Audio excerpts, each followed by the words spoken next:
PM Modi आगामी 8 तारीख को प्रधानमंत्री पद की शपथ लेंगे। इस शपथ ग्रहण समारोह में बीजेपी और एनडीए अलायंस के तमाम वरिष्ठ नेता शामिल होंगे। इसी को लेकर एचएनएन ने बीजेपी प्रदेश अध्यक्ष महेंद्र भट्ट से खास बातचीत की है।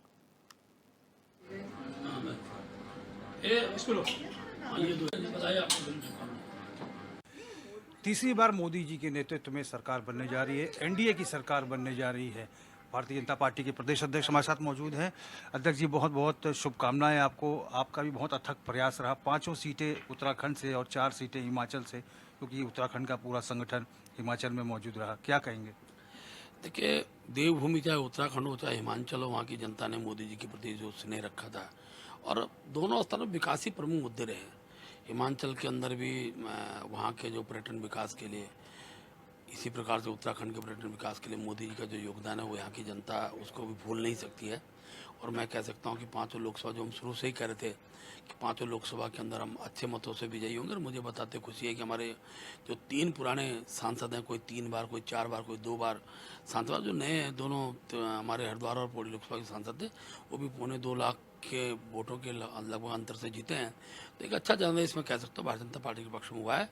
और हमने तो कहा ही था कि 5 कमल की माला हम प्रधानमंत्री मोदी जी को भेंट करेंगे, उसमें हमको सफलता प्राप्त हुई है। विपक्ष सोच रहा था कि पौड़ी और हरिद्वार सीट पे लग रहा है कि विपक्ष को जीत हासिल होगी, बहुत दावे हो रहे थे, लेकिन वहाँ भी स्वीप हो गया पूरा। नहीं, केवल जब नकारात्मक राजनीति का जब माहौल बनता है और बिना मुद्दे के कोई विपक्षी दल चुनाव में के क्षेत्र में जाता है तो उसका हर्ष ऐसे ही होता है। केवल हर विषय का विरोध करना है, महिला आरक्षण का विरोध करना है, यूसीसी का विरोध करना है, नकल अध्यादेश का विरोध करना है, हर विषय को नकारात्मक दृष्टिकोण से जब जनता के बीच में प्रस्तुत किया जाएगा और जो जनता के हित में हो तो जनता को जवाब दे दी। कांग्रेस को करारा जवाब दिया है जनता। अध्यक्ष जी, मुख्यमंत्री दिल्ली पहुंच चुके हैं, सारे सांसद जो है जीते हुए निर्वाचित वो पहुंच चुके हैं। सीएम के क्या कुछ वहां पे कार्यक्रम रहने वाले हैं? कब तक रहेंगे? देखिए, माननीय मुख्यमंत्री जी हों, प्रदेश अध्यक्ष और सभी हमारे राज्यसभा लोकसभा के सांसद कल सेंट्रल हॉल में हमारी संसदीय दल की बैठक है और विधिवत रूप से प्रधानमंत्री मोदी जी को दल का नेता चुना जाएगा। उसके बाद राष्ट्रपति महोदय के पास वो पत्र जाएगा और पुनः 8 तारीख की सूचना मिल रही है, प्रधानमंत्री जी पुनः देश के अंदर तीसरी बार प्रधानमंत्री पद की शपथ लेंगे। और एक उत्साह का वातावरण पूरे देश के अंदर। हमारे माननीय मुख्यमंत्री जी पूरे प्रांतों के, अब तो लगभग उत्तर से दक्षिण तक भारतीय जनता पार्टी सबसे बड़े दल के रूप में हो गई है। भारत स्थान पर हमारा एक आधार है और हमारे कार्यकर्ता उत्साहित हैं और परसों हम झूमेंगे, नाचेंगे। आप भी आज के रवाना होने वाले हैं? हाँ, प्रदेश अध्यक्ष को बुलाया, मैं राज्यसभा सांसद होने के नाते भी कल की उस महत्वपूर्ण बैठक में रहूँगा। उत्तराखंड का संगठन बीजेपी का देश में सबसे मजबूत संगठन है और लगातार आपने 5 सीटें फिर जीत करा है और मोदी जी ने मन से इस बात को कहा है, उत्तराखंड का भी नाम लिया है। कितना उत्साहित है और कितना अच्छा लगता है ये सुनकर। मैं देश के प्रधानमंत्री का हृदय से आभारी हूँ। वैसे तो उत्तराखंड के हर जनमानस के हृदय में मोदी जी वास करते हैं, लेकिन परसों जब उनका उद्बोधन था कि किसी प्रकार की कमी इन राज्यों के लिए होने नहीं दी जाएगी, ये इस राज्य के विकास के, चौमुखी के विकास के लिए एक नया रास्ता हमारा खुला है। और मैं कह सकता हूँ कि उत्तराखंड का जो संगठन है, आज प्रत्येक बूथ स्तर का हमारा संगठन, हर कार्यकर्ता ने रात दिन मेहनत की है। इतना ही नहीं, हमारे कार्यकर्ता उड़ीसा में गए तो वहाँ भी सरकार बनी, हमारे कार्यकर्ता दिल्ली गए तो वहाँ भी हमारे सारे लोकसभा की सारे सीट हम लोग जीते हैं, हमारे कार्यकर्ता हिमाचल गए, हिमाचल के अंदर भी हम सब लोकसभा जीते हैं। जहाँ जहाँ भारतीय जनता पार्टी का उत्तराखंड कार्यकर्ता ने अपने परिश्रम के साथ समय दिया है, उन सब स्थानों भारतीय जनता पार्टी को विजय प्राप्त हुई है। और ये एक मजबूत संगठन और कार्यकर्ता निर्माण का एक बहुत बड़ा जो हमारे राज्य के अंदर एक प्रभाव है, उसका एक रिजल्ट हमको देखने को मिला है। जी, 1962 के बाद ये पहली बार हुआ है कि तीसरी बार कोई सरकार आ रही है। ये अपने आप में एक ऐतिहासिक है। हाँ, निश्चित रूप से 1962 के बाद पहली बार कोई व्यक्ति लगातार तीसरी बार प्रधानमंत्री बनने का क्रम बढ़ा है और ये हम सबके लिए सुखद की बात है और देश के विकास के लिए भी आवश्यक है। देश के अंदर अस्थिरता का जो वातावरण रहता था वो दूर हुआ, स्थिर सरकारों का चलन प्रारंभ हुआ है और आज पूरे भारत ही नहीं, पूरे विश्व के अंदर भारत की एक प्रतिभा खड़ी के रूप में मोदी जी खड़े हुए हैं। और भारत के विकास में मोदी जी का जो योगदान है वो आगामी दिनों में और हमको व्यापक स्वरूप में दिखाई देगा। अंतिम प्रश्न मेरा, विपक्ष लगातार इंडिया अलायंस जो है पूरी कोशिश करता रहा कि किसी तरह से सरकार बन जाए, लेकिन सफल नहीं हो पाया। संभव ही नहीं था। ये ठीक है कि हम उन कारणों की समीक्षा करेंगे जैसा हम अपेक्षा करते थे। खासतौर उत्तर प्रदेश है, अनेकों राज्यों के अंदर जो हमको लगता था कि भाई हमारी सीटें इस रूप में बढ़ेंगी, उसमें कुछ कमी आई है और ये हमारे लिए चिंता का विषय है। लेकिन हम तो वो दल है, जीतने पे भी समीक्षा करते हैं, हारने में भी समीक्षा करते हैं। भविष्य के लिए राह और आसान बने उसके लिए सब प्रकार की बैठकें भविष्य के दिनों में होंगी, समीक्षा बैठकें होंगी। हम भी उत्तराखंड के अंदर में हर बूथ तक की समीक्षा के लिए हमने अपने एक टीम हम तैयार कर रहे हैं, जो प्रत्येक स्थानों पर जाकर किन क्या क्या ऐसे कारण रहे, अगर कुछ स्थान कुछ विधानसभा में 100% रिजल्ट नहीं ले पाए तो उसकी समीक्षा निश्चित से होगी। धन्यवाद अध्यक्ष जी। तो हमने बात की भारतीय जनता पार्टी के प्रदेश अध्यक्ष महेंद्र भट्ट जी से। भट्ट जी का साफ तौर पर कहना है कि जिस तरह से 1962 के बाद तीसरी बार कोई सरकार आ रही है और प्रधानमंत्री तीसरी बार मोदी जी बनने वाले हैं, समूचा भारतीय जनता पार्टी का संगठन इसको लेकर बेहद उत्साहित है और खुश है। HNN 24/7 के लिए अपने कैमरा पर्सन हिमांशु शर्मा। देहरादून में अतिक्रमण के खिलाफ लगातार कार्रवाई जारी है। ऐसे में नगर आयुक्त गौरव कुमार ने बताया कि 20 में से 10 स्ट्रक्चर को हटाना शेष रह गया है, जिनको चिन्हित किया गया था। उन्होंने बताया कि ये स्ट्रक्चर कुछ कॉलोनियों में हैं। आगे गौरव कुमार ने कहा कि मतगणना के चलते पुलिस फोर्स की तैनाती पर्याप्त नहीं थी, लेकिन अब चुनाव प्रक्रिया पूरी हो गई है और अब फोर्स की डिमांड कर जल्द ही इन स्ट्रक्चरों को भी गिराया जाएगा।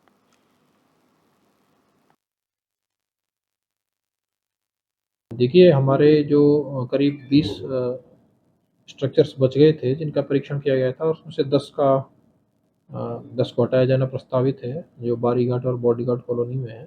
इसके लिए हमारे द्वारा, क्योंकि बीच में इलेक्शन की काउंटिंग में फोर्स इन्वॉल्व थी, तो हमारे द्वारा पुनः अभी फोर्स की मांग की गई है। जैसे ही फोर्स मिल जाती है, होपफुली कल हम इसमें कार्रवाई प्रारंभ कर देंगे।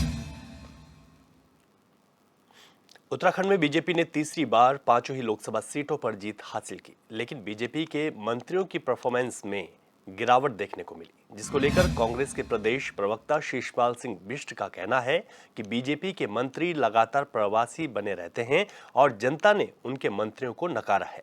यही वजह है कि इस बार बीजेपी के मंत्रियों की परफॉर्मेंस में भी गिरावट आई है।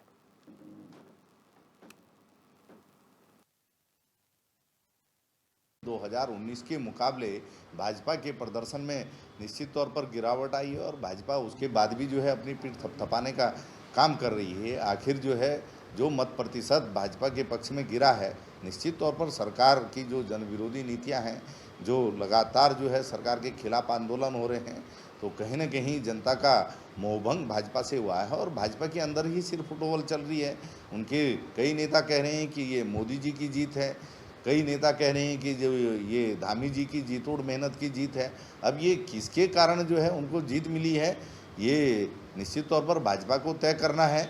लेकिन भाजपा के अंदर एक राय नहीं है और बहुत से नेता जो है अलग अलग लोगों को जो है जीत का श्रेय दे रहे हैं और मंत्रियों के खिलाफ निश्चित तौर पर प्रदेश की जनता में भी माहौल है कि इनके मंत्री कहीं भी दिखाई नहीं देते हैं। लगातार जो है प्रवासी मंत्री बने हुए हैं, अपनी जिम्मेदारियों के प्रति लगातार उदासीन है। चाहे वनाग्नि की बात हो, चाहे चारधाम यात्रा में अव्यवस्थाओं की बात हो, चाहे सहकारिता में भ्रष्टाचार की बात हो, चाहे स्वास्थ्य सेवाओं में जो है लगातार आप देख रहे हैं जिस तरीके की समस्याएं हैं, शिक्षा का गिरता हुआ स्तर है, तो मंत्रियों की परफॉर्मेंस तो है ही नहीं और उसका असर लोकसभा चुनाव के मतदान।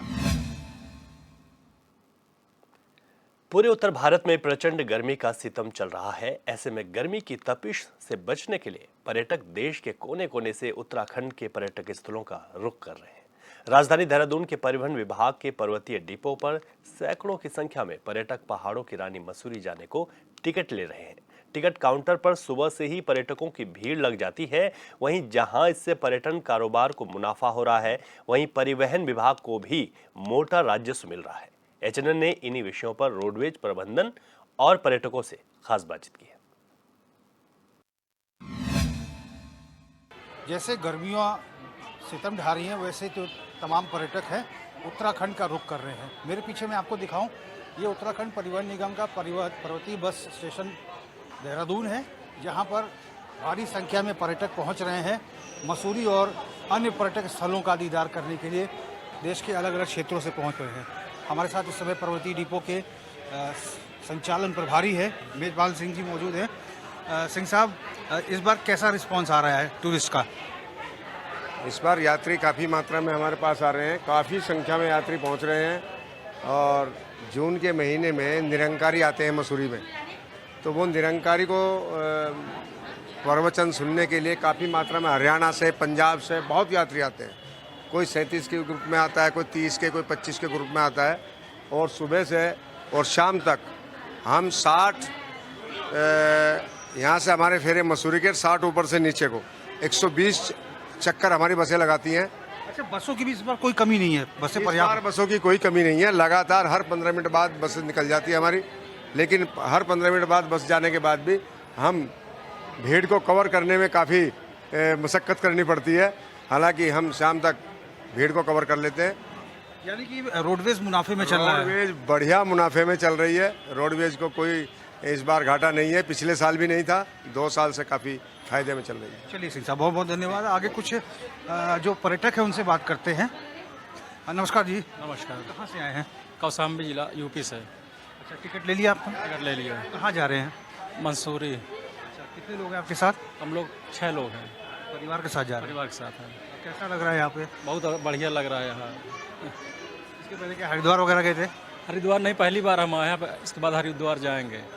मसूरी में तो मौसम बहुत बढ़िया है इस समय। हाँ, मंसूरी में बढ़िया बता, इसीलिए घूमने आए हैं। आप भी साथ में हैं? यस साथ में ही है। तो बड़े उत्साह है कुछ? अरे उत्साह तो है ही है। दूर आए हैं पहाड़ी इलाकों में घूमने के लिए, ठंडे मौसम, समर बेटा, वैकेशन। आप भी साथ में हो? अच्छा, एक्साइटेड हो मसूरी जाने के लिए? हाँ हाँ टिकट ले लिया आपने? हाँ।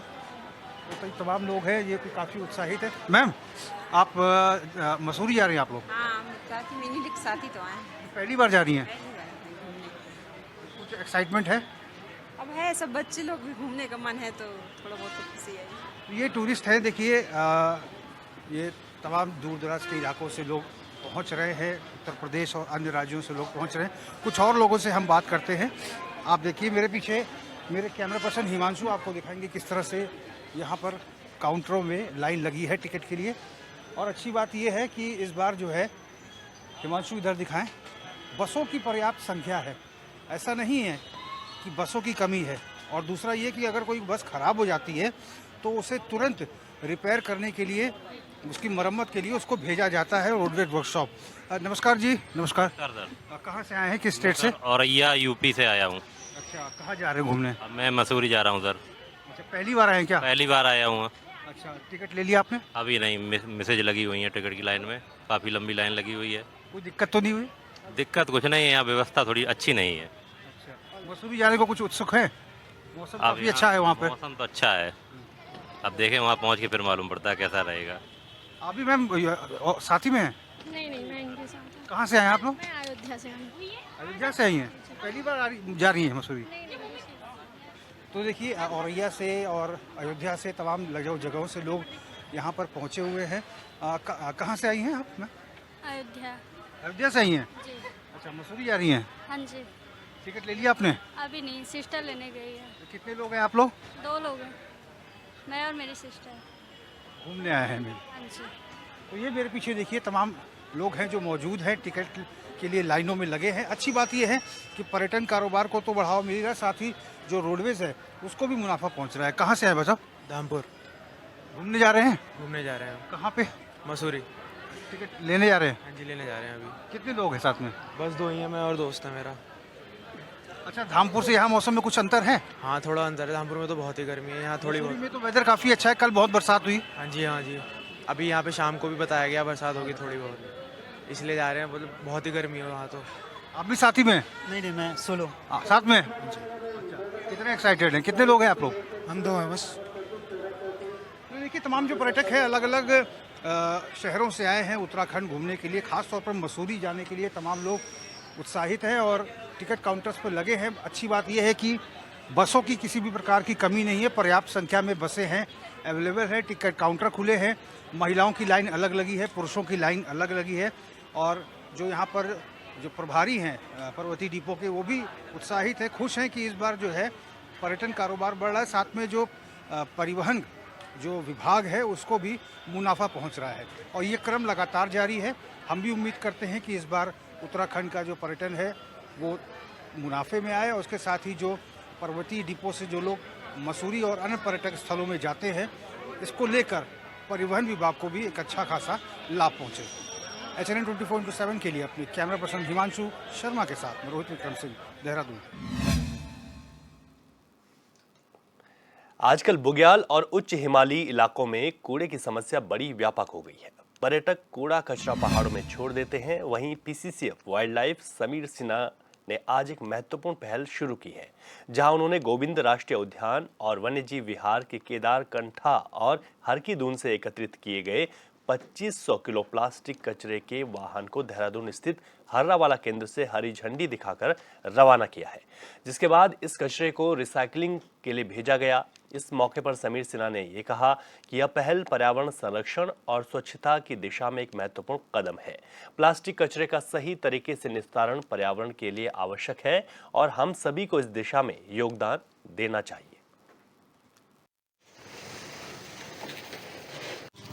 पहाड़ों में ठोस अपशिष्ट यानी सॉलिड वेस्ट जो इसके मैनेजमेंट की चुनौती हमारे लिए बहुत बड़ी है। विशेष रूप से प्रदेश के जो संरक्षित क्षेत्र हैं जहाँ पर बड़ी संख्या में पर्यटक आते हैं, वहाँ ठोस अपशिष्ट का प्रबंधन एक बहुत बड़ी चुनौती है और इसमें वेस्ट वॉरियर्स द्वारा ये जो काम किया जा रहा है वो निश्चित रूप से बहुत ही प्रशंसनीय है।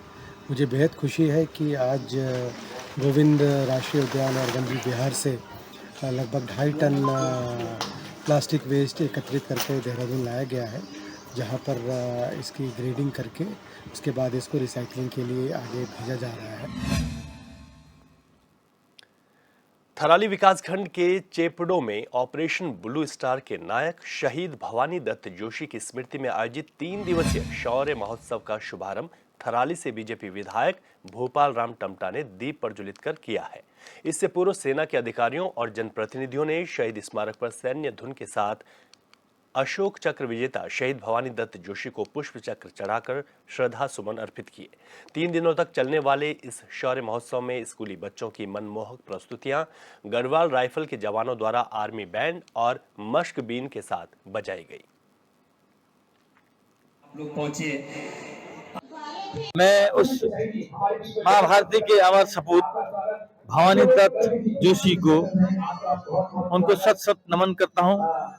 उनके परिजनों को प्रणाम करता हूँ, उनके माता पिता को प्रणाम करता हूँ और धन्यवाद देना चाहता हूँ मैं उन लोगों का जिन लोगों ने उस अमर शहीद के लिए और देश के लिए जिन्होंने एक मिसाल कायम की, अशोक चक्र विजेता रहे हैं, उनको याद करने का एक भव्य जो आयोजन यहाँ पर किया गया है, मैं उसके लिए विशेष रूप से बीरू जोशी का, यहाँ पर जो ईश्वर सिंह कर्नल ईश्वर सिंह फरसवान हैं, देवी जोशी जी हैं और इस शौर्य महोत्सव के जो मेंबर लोग हैं उन सबका हृदय से धन्यवाद करना चाहता हूँ। कार्यक्रम यो आर्मी से रिलेटिव है। यहाँ पर आर्मी का मेडिकल कैंप लगा है, आर्मी की CSD कैंटीन आई हुई है और तमाम आर्मी की धुन पर ये जो मेला है वो सज रहा है। और आज रात को रंगारंग कार्यक्रम हेमा नेगी करासी, दर्शन फरसवान, सौरभ मैठानी जी और मैपाल मेहता के द्वारा होगा और कल रात को यहाँ पर गजेंद्र राणा और माया उपाध्याय जी के लोक गीतों पर शौर्य महोत्सव झूमने के लिए तैयार है।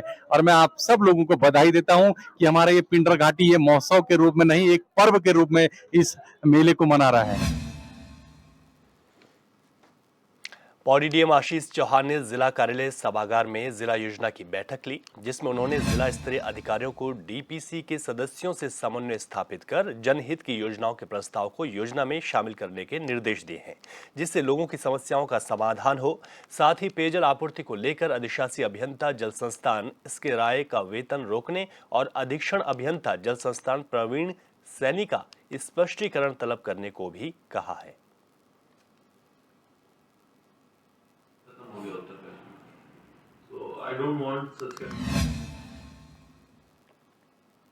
नगर पालिका परिषद मसूरी की ओर से ठोस अपशिष्ट अधिनियम 2016 के अंतर्गत कूड़ा निस्तारण के संबंध में बैठक आयोजित की गई, जिसमें 100 किलो से ज्यादा कूड़ा उत्पादित करने वाले व्यावसायिक संस्थानों और प्रतिष्ठानों को बल्क वेस्ट जनरेटर की श्रेणी में रखा गया है। इन प्रतिष्ठानों को अपने परिसर में गीले और सूखे कूड़े का अलग अलग सेग्रीगेशन करना अनिवार्य होगा। साथ ही गीले कूड़े के निस्तारण के लिए स्वयं का सेल्फ कंपोस्ट प्लांट स्थापित करना भी जरूरी होगा।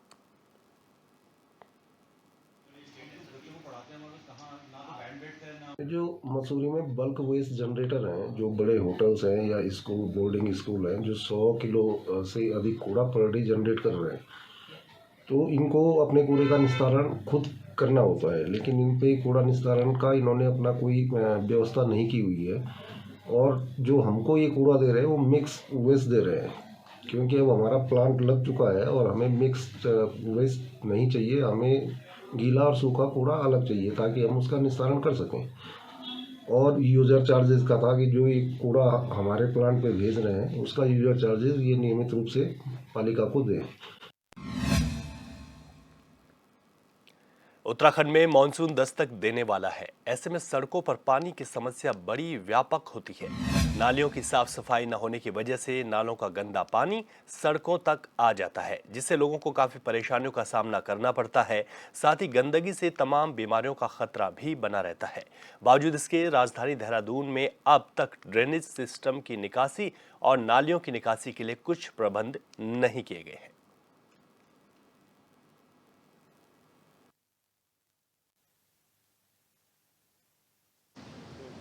मानसून उत्तराखंड में दस्तक देने वाला है। 25 जून से लगभग उत्तराखंड में मानसून दस्तक दे देता है और ऐसे में जो है उत्तराखंड क्योंकि विषम भौगोलिक परिस्थितियों वाला राज्य है, पर्वतीय प्रदेश है, और ऐसे में जो है अतिवृष्टि और अतिवृष्टि होने का जो है खतरा हर बार मानसून में लगा रहता है। और सड़कों की जो स्थिति है उसमें जल भराव किसी से छुपा नहीं है। देहरादून स्मार्ट सिटी प्रोजेक्ट की सरकार बात करती है, हज़ारों करोड़ रुपये सरकार स्मार्ट सिटी प्रोजेक्ट के तहत खर्च करती है, लेकिन सड़कों के किनारे जो नालियों की जो काम है वो अभी तक पूरे नहीं हुए। सड़कों में नालियों की जो नक्काशी है वो अभी तक पूरी नहीं हुए है।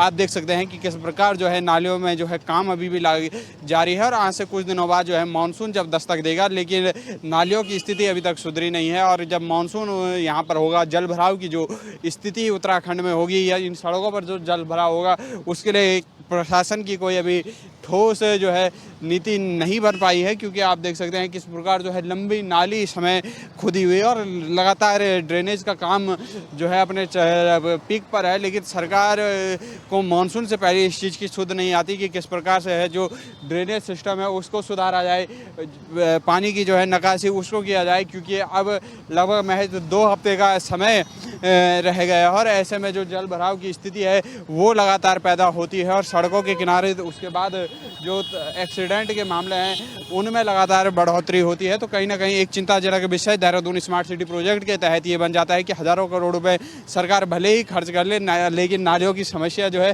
वो पूरी नहीं हो पाती है। और स्थानीय लोगों का भी ये कहना है कि हम जो है बड़े दुखी इस चीज़ से हैं कि सरकार जो है नालियों की निकासी ठीक ढंग से नहीं कर पाती है और पानी और जल भराव की समस्या जो है वो लगातार बनी रहती है। और आप देख सकते हैं किस प्रकार जो है नालियाँ खुदी हुई हैं, चाहे लिंक रोडों की मैं बात करूँ, चाहे हाईवे रोड की मैं बात करूँ, चाहे मेन देहरादून सिटी के अंदर की जो रोड है उनकी मैं बात करूँ, तमाम जो रोडें हैं वो लगातार खुदी हुई है। ऐसे में एक चिंताजनक विषय और एक सवाल ये जरूर बन जाता है कि सरकार स्मार्ट सिटी प्रोजेक्ट को बनाने की बात करती है, देहरादून को स्मार्ट सिटी बनाने की देहरादून को सरकार बात करती है, लेकिन कहाँ वो स्मार्ट सिटी के काम है। आपके मानसून आपका आने वाला है लेकिन ड्रेनेज की सिस्टम आपके तैयार नहीं हुए हैं, नालियाँ जस की तस पड़ी है, गंदा पानी लगातार जमा है। और ऐसे में डेंगू मलेरिया के जो मरीज हैं वो सबसे ज़्यादा निकलते हैं। और ऐसे में कहीं ना कहीं खतरा, चाहे मैं स्वास्थ्य की बात करूँ, चाहे एक्सीडेंट की मैं बात करूँ, और तमाम जो असुविधाएँ लोगों को होती हैं सो अलग होती हैं। तो कहीं ना कहीं एक चिंताजनक विषय उत्तराखंड के लिए और विशेषकर राजधानी देहरादून के लिए ये बना होता है। और ऐसे यही एकमात्र जो है नाला नहीं, देहरादून सिटी स्मार्ट सिटी के तहत या देहरादून मेन शहर के तहत अनेक जगहों पर जो नालियाँ खुदी हुई हैं वो अभी जस की तस हैं। सीवर लाइन का काम अनेक स्थानों पर लगा हुआ है, उसकी हालत जस की तस है। और मेन शहर देहरादून शहर हो या लिंक रोडें हो या चाहे हाईवे हो, हर जगह की स्थिति जस की तस है। इस समय में मौजूद हूँ देहरादून सहजधारा रोड पर और ये वही रोड है जो रायपुर हो और सहजधारा दोनों को ही ये लिंक करती है। आगे यहाँ पर से ठीक दूरी पर सहजधारा क्रॉसिंग पड़ता है और पर्यटक जो है बड़ी संख्या में इस रोड से सहजधारा हो या माल देवता हो उन पर्यटक स्थलों की तरफ रुख करते हैं। लेकिन एक इसी रोड का एक बदतर नज़ारा मैं आपको दिखाऊं, क्योंकि अब मानसून उत्तराखंड में दस्तक देने वाला है। उत्तराखंड मौसम केंद्र के निर्देशक जो है विक्रम सिंह, उन्होंने ये निर्देश जारी किए हैं कि 25 जून तक उत्तराखंड में मानसून दस्तक दे देगा। और ऐसे में जो है देहरादून में सीवर लाइन जो है उसके काम अभी तक पूरे नहीं हो पाए हैं। आप मेरे सामने ये बोर्ड आप देख सकते हैं जिसमें लिखा है कि सीवर लाइन का कार्य प्रगति पर है, लेकिन देहरादून स्मार्ट सिटी के तहत सरकार हज़ारों करोड़ रुपए, 1000 करोड़ रुपए भले ही खर्च करती हो, लेकिन मानसून आने से पहले जो है सीवर लाइनों के काम ठीक नहीं हो पाते हैं। आप देख सकते हैं कि किस प्रकार अब मानसून आने में मात्र 2 हफ्ते का समय उत्तराखंड में रह गया है और ऐसे में सीवर लाइनों का काम अब उत्तराखंड में देहरादून में शुरू हो रहा है। और बरसात में जब अपने पीक पर होती है उत्तराखंड में, जब मानसून अपने चरम पर होता है, तब इस रोड में जल भराव की स्थिति जो होती है वो किसी से छुपी नहीं है। भयंकर जल भराव की स्थिति लगातार इस रोड पर होती है और ऐसे में जो आने जाने वाले स्थानीय लोग हों, चाहे पर्यटक हों या बाहर से आने वाले जो तमाम यात्री हो, उनको काफ़ी कठिनाइयों का सामना करना पड़ सकता है। आप देख सकते हैं जेसीबी जिस प्रकार से लगा हुआ है और अब जाके इस लाइन पर जो है सीवर ट्रीटमेंट का काम चल रहा है, लेकिन अब तक सरकारों को होश नहीं थी, प्रशासन अब तक सोया हुआ था जिसको ये होश नहीं आया कि मानसून शुरू होने वाला है और इस लाइन पर जो है मानसून शुरू होने वाला है और इस लाइन पर जो है काम शुरू किया जाए, देहरादून में जल के पानी की निकासी की जाए। कल रात जिस प्रकार से देहरादून में मानसून ने दस्तक दी और पहली बारिश उत्तराखंड में हुई थी और उसके बाद जिस प्रकार का जल भराव शहर के अनेक क्षेत्रों में हुआ था, वही जल भराव की स्थिति इन क्षेत्रों में भी बनी रहती है और कहीं ना कहीं एक समस्या और चिंताजनक विषय लगातार बना रहता है। आप देख सकते हैं एक जेसीबी यहाँ पर है और मेरे ठीक सामने दूसरा जेसीबी लगा हुआ है, उस पर भी वहाँ पर भी लगातार काम जो है जारी है। तो सरकार दोनों तरफ से सड़कें खुदी हुई हैं। प्रशासन कहीं ना कहीं जो है इस और ध्यान सरकार को देना चाहिए कि कैसे प्रकार जो है नालियों की जो नकाशी है वो की जाए, क्योंकि मानसून उत्तराखंड में दस्तक देने वाला है और ऐसे में जो है जल भराव की स्थिति या जो सड़कों में जो है जल भराव की स्थिति दोबारा उत्पन्न ना हो, उसकी ओर ध्यान देना चाहिए। मानसून में जो जल भराव होता है उसको किस प्रकार से नियंत्रण किया जाए, इन जो है सीवर लाइन हो या नालियों का काम जो है वो जल्दी से जल्दी किस प्रकार पूरा किया जाए, इस ओर सरकार को ध्यान देना चाहिए। HNN के लिए देहरादून से अपने सहयोगी वीडियो जर्नलिस्ट अन्वेष सजवाण के साथ मैं हिमांशु गौड़।